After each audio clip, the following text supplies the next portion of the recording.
ভূগোলে একজনের ক্ষেত মাকড় ঠিক হয় নাই, আমার ক্ষেত মাকড় ঠিক হয়েছে।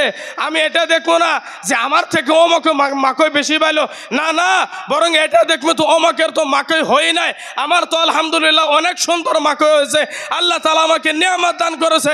একবার উচ্চ সুরে বলি আলহামদুলিল্লাহ। হ্যাঁ, আল্লাহর নিয়ামত দান করলে আলহামদুলিল্লাহ এনি টাইম পড়বেন কিনা বলেন তো? পড়া লাগবো। আমাদের শরীরের ভিতরে হার্ট আছে, দিল আছে, দিল আছে না নাই? কলব যাকে বলি আমরা। হ্যাঁ, তাহারি সাহেব কয় কলবে কলবে মিল্লা হইলে মনের আশা পূরণ হইবে না রে আল্লাহ, নিশিরাইতে কারবাসি বাজে। নবীজি বলেছেন ইন্না ফিল জাসাদ মুদগাতান ফাইন সালুহাত সালুহা সা। এর অর্থ হলো যে শরীরের ভিতরে একটা মাংসের টুকরা আছে, গোশতের টুকরা আছে, সেটা যদি ঠিক থাকে সারা শরীর ঠিক থাকবে, আর সেটা যদি বরবাদ হয়ে যায় সারা শরীর বরবাদ হয়ে যাবে। সেটা হলো কলব। সেটা কি?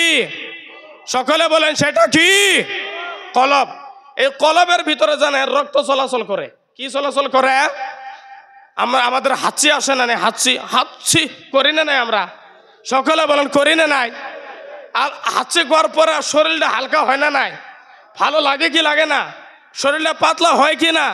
যখন হাঁচি আসে, নবীজি কইছে হাঁচি করার পরে আলহামদুলিল্লাহ কন, সুবহানাল্লাহ কন। এখন প্রশ্ন হলো আলহামদুলিল্লাহ কিসের জন্য কমু?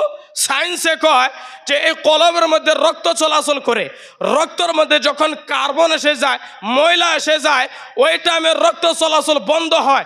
যখন বন্ধ হয় তখন আমরা জোরে জোরে হাঁচি করি না নাই? ওই শক্তি দেওয়াতে ওই কার্বনগুলো দূর হয়ে যায়, ময়লাগুলো দূর হয়ে যায়, আবারই কলবের ভিতরে রক্ত চলাচল করা আরম্ভ করে দেয়। তো ওই সায়েন্সে কয় এই হাঁচিটা যদি না আসে তাহলে রক্ত চলাচল বন্ধ হয়ে যাব, মানুষ হার্ট অ্যাটাক করে মরে যাব। এতে বোঝা গেল এই হাঁচিটা আল্লাহর বড় নিয়ামত। আর আমি বলেছি আল্লাহর নিয়ামত পরে আলহামদুলিল্লাহ কোয়া লাগে। নবীজি এই জন্য বলেছে যখন কা হাঁচি করবা তখনই আলহামদুলিল্লাহ গো। সকালে বলেন আলহামদুলিল্লাহ, একবার উচ্চ সুরে বলেন আলহামদুলিল্লাহ। তাহলে আমরা যে কোনো দোয়া পড়ি, দোয়ার পিছনে রহস্য আছে, আছে না নাই? কিন্তু আমরা জানি না। জানি রহস্য, জানি বা না জানি, নবীজি যেটা কইছে তার উপরে আমল করা দরকার আছে কি আছে না? সকলে বলেন আছে কি আছে না? আল্লাহ রাব্বুল আলামিন কোরআনে কারীমের মধ্যে ইরশাদ করেন আতিউল্লাহ ওয়া আতিউর রাসূল, তোমরা আল্লাহ এবং আল্লাহর রাসূলের কথা মানো। আল্লাহ রাব্বুল আলামিন দ্বিতীয় জায়গায় বলেন ওয়া মান ইউতিউর রাসূল ফাকাদ আতা আল্লাহ, যে ব্যক্তি রাসূলের কথা মানলো সেই ব্যক্তি আল্লাহর কথা মানলো। আবার আল্লাহ রাব্বুল আলামিন আরেক জায়গায় বলেন ওয়া মান ইউতিউল্লাহ ওয়া রাসূলাহু ফাকাদ ফাযা ফাওজান আযীমা, যে ব্যক্তি আল্লাহ এবং আল্লাহর রাসূলের কথা মানলো, ইত্তেবা ফরমাবরদারি করলো, সেই ব্যক্তি কামিয়াব হয়ে গেল। বলেন সুবহানাল্লাহ। আরেক জায়গায় আল্লাহ রাব্বুল আলামিন বলেন মা আতাকুমুর রাসূল, আল্লাহ তাআলা বলেন মা আতাকুমুর রাসূল ফাখুযুহু ওয়া মা নাহাকুম আনহু ফান্তাহু, রাসূল যেটা দেয় সেটা নাও, আর যেটা থেকে নিষেধ প্রদান করে সেটার নিকটে যাও না, সেই কাজটা তোমরা করো না। তো আল্লাহর নবী সাল্লাল্লাহু আলাইহি ওয়াসাল্লাম আমাদেরকে বলেছেন ও উম্মতেরা, যখন তোমাদের হাঁচি আসবে আলহামদুলিল্লাহ পড়ো। তার কারণ কি? এই হাঁচিটা আল্লাহর বড় নিয়ামত। বলেন সুবহানাল্লাহ। হ্যাঁ, এই আলহামদুলিল্লাহ কর ফজিলত আছে। কি ফজিলত? নবীজি বলেছেন ওয়ামান ক্বালা আলহামদুলিল্লাহি রাব্বিল আলামিন মিন কিবালি নাফসিহি কুতিবাত লাহু 30 হাসানা ওয়া হুত্তাত আনহু 30 সাইয়্যা। এর অর্থ হলো যে এই ব্যক্তি আলহামদুলিল্লাহি রাব্বিল আলামিন বলবে, আল্লাহ রাব্বুল আলামিন তাকে 30টা নেকি দান করবে এবং 30টা গুনাহ খাতা মাফ করবে। বলেন সুবহানাল্লাহ। একবার চিল্লায় বলেন সুবহানাল্লাহ। তাহলে আলহামদুলিল্লাহ বলার দরকার আছে না নাই? আজ সেনা যদি কেউ জিজ্ঞাসা করে কেমন আছেন বা, হ্যাঁ, তাহলে কবেন কোন মতন রাখছে না, এভাবে কবেন আলহামদুলিল্লাহ আল্লাহ অনেক সুন্দর রাখছে, এভাবে বলবেন কি না? জলসা মানে শিক্ষার জায়গা। জলসা মানে কি? সকলে বলেন জলসা মানে? জলসা এটা শিক্ষার জায়গা। আমরা শিখতে এসেছি, তাহলে আমরা কিছু শিখে আমরা বাড়িতে যাব। বলেন সুবহানাল্লাহ। হাফিজ নিজামুদ্দিন সাহেব আরেকটা কথা কইছে, এটা মাসলার কথা, হাদিসের কথা। কি? অথবা উনার আগে কেউ কয়ে গেছে যে কোনো ব্যক্তি যদি আলিমের কাছে যায় একটা মাসলা শিখে, একটা মাসলা শিখার এরকম ফজিলত, এক ব্যক্তি একদিকে সারা রাত নফল নামাজ পড়লো, আরেক ব্যক্তি খালি একটা মাসলা শিখলো, ওই ব্যক্তি সারা রাত একটা মাসলা শিখার কারণে নফল নামাজ পড়ার সওয়াব পাইলো। বলেন সুবহানাল্লাহ। তাহলে এই জলসা থেকে যদি আমরা কিছু মাসলা মাসাইল, কিছু দোয়া কালাম শিখে যাই, তাহলে নিশ্চয়ই আমাদের কামে আসবে। আসবে কিনা বলেন তো? তো আমি বলতেছিলাম আল্লাহর নবী সাল্লাল্লাহু আলাইহি ওয়াসাল্লাম আমাদেরকে দোয়া কালাম শিখাইছে। তো দোয়া কালামের পিছনে অনেক রহস্য আছে। আরেকটা রহস্য, আরেক দোয়ার আমি আপনাদেরকে বলে দিই। যেরকম টয়লেটে যাওয়ার দোয়া আছে না নাই? কথা কয় না, আছে না নাই? পড়েন কয়জন? পড়েন না, পড়া লাগে, রহস্য আছে। আমি রহস্যটা কই। আজকে রহস্যটা কোয়ার পরে নিশ্চয় কালকে আপনারা এই দোয়াটা শেখার জন্য হুজুরের কাছে, নিজের নিজের মসজিদের ইমামের কাছে যাবেন। রহস্য কি? টয়লেটে যাওয়ার দোয়া কি? আল্লাহুম্মা ইন্নী আউযু বিকা মিনাল খুবসি ওয়াল খাবাইস। একটু সকলে পড়েন আল্লাহুম্মা।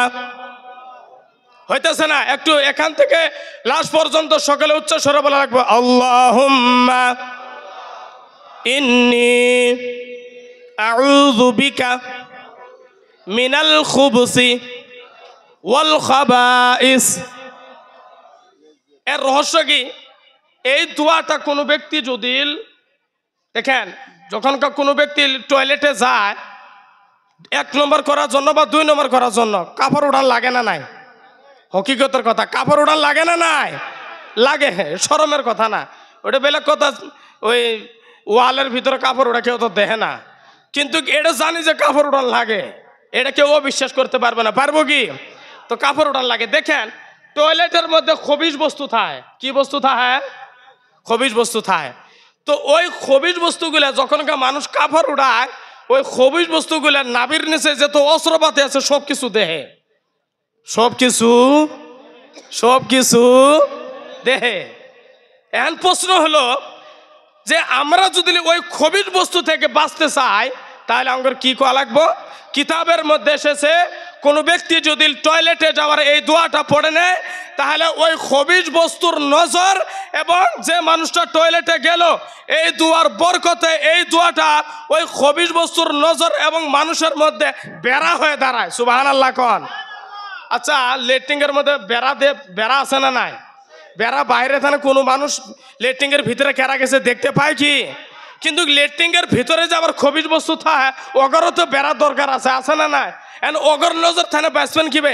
মানুষের নজর থানে তো বাঁচলেন যে বেড়া দিচ্ছেন, আপনি ওয়াল দিচ্ছেন, ইট দিয়ে ওয়াল দিচ্ছেন, এখনকার মানুষ তো দেখতে পারবো না, কিন্তু খবিজ বস্তুর নজর থানে তো বাঁচতে পারবেন না। খবিজ বস্তু এই বেড়া দিয়ে কাম খাটবো না। কি? খবিজ বস্তুর নজর থেকে যদি আমরা বাঁচতে চাই, ওই দুয়ার বেড়া দিতে হবে। বলেন সুবহানাল্লাহ। তাহলে এই দোয়াটা শেখার দরকার আছে না নাই? সকলে বলেন আছে না নাই? আসেন আমরা আরেকবার পড়ি আল্লাহুম্মা ইন্নী আউযু বিকা মিনাল খুবসি ওয়াল খাবাইস। আবার শুনেন, আল্লাহ রাব্বুল আলামিন কোরআনে কারীমের মধ্যে বলেন ইয়া আইয়ুহাল্লাযীনা আমানু যকুরুল্লাহা যিকরান কাসীরা। ও ঈমানদার বান্দারা, তোমরা আল্লাহর বেশি বেশি জিকির করো। বেশি বেশি জিকির করা দরকার আছে না নাই? একবার বলেন সুবহানাল্লাহ। এই সুবহানাল্লাহটাও আল্লাহর জিকির। বলেন সুবহানাল্লাহ।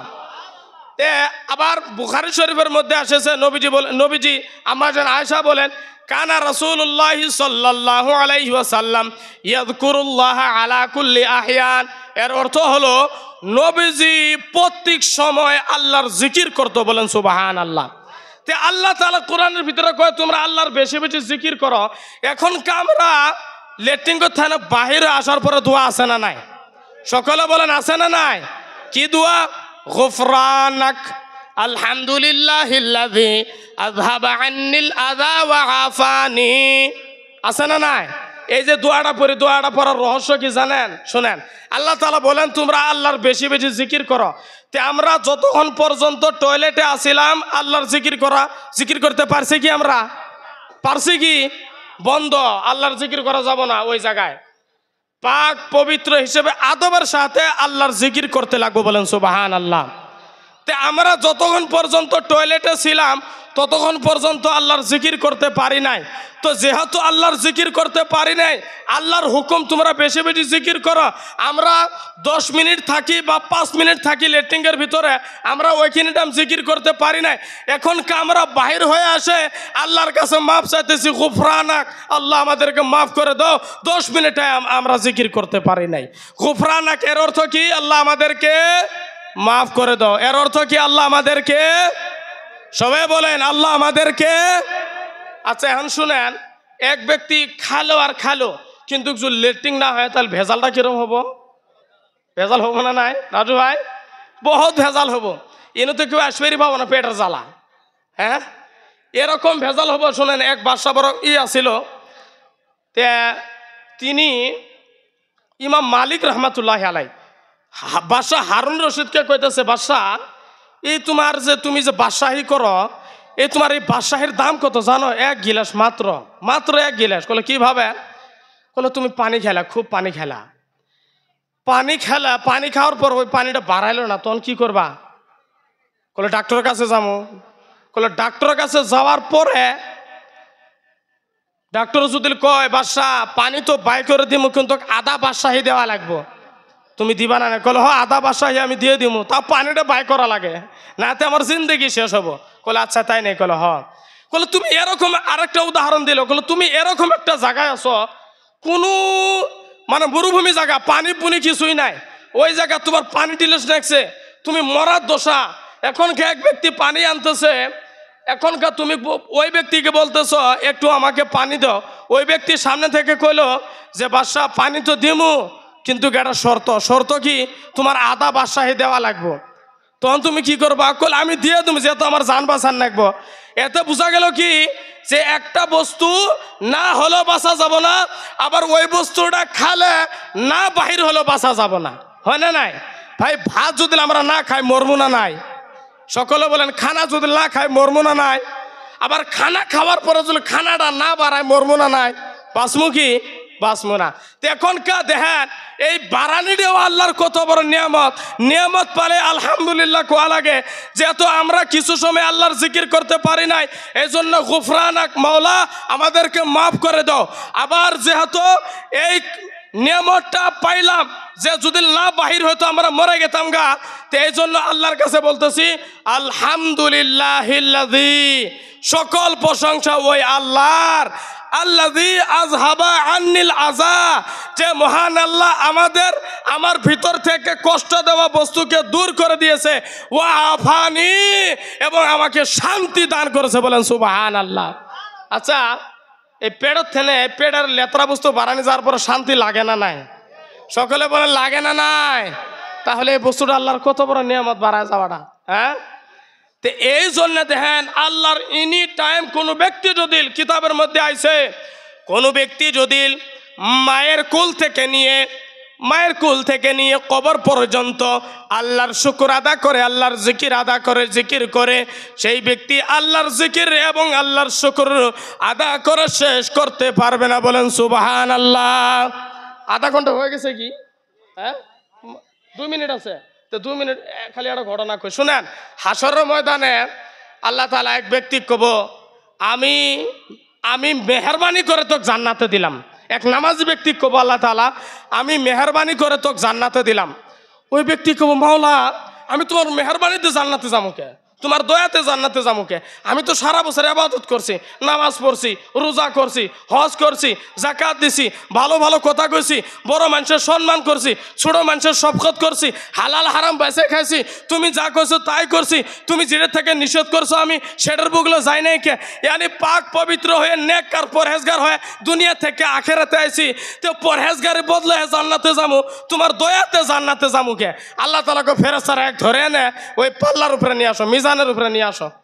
মিজানের উপরে নিয়ে আসে এর সারা জিন্দেগির ইবাদত একদিকে রাখো, আর এর এক চোখ বাহির করে আরেক পাল্লায় রাখো। ফেরেশতারা ওই ব্যক্তিকে টেনে এনে মিজানের উপরে তুললো, পাল্লার উপরে এক পাল্লার উপরে ওই ব্যক্তিকে উঠাইলো, আরেক পাল্লার উপরে এক পাল্লার উপরে ওর সারা জিন্দেগির ইবাদত, আর আরেক পাল্লার উপরে ওর চোখ। ওই ব্যক্তি নাফে দেখা হলো ওই ব্যক্তি সারা জিন্দেগি ইবাদত করে একটা চোখের হক আদা করতে পারেনি। বলেন সুবহানাল্লাহ।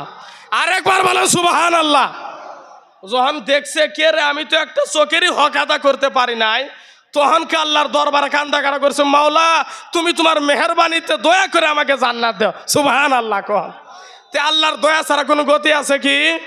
গতি নাই। হ্যাঁ, গতি আছে কি? গতি নাই। খালি একটা শের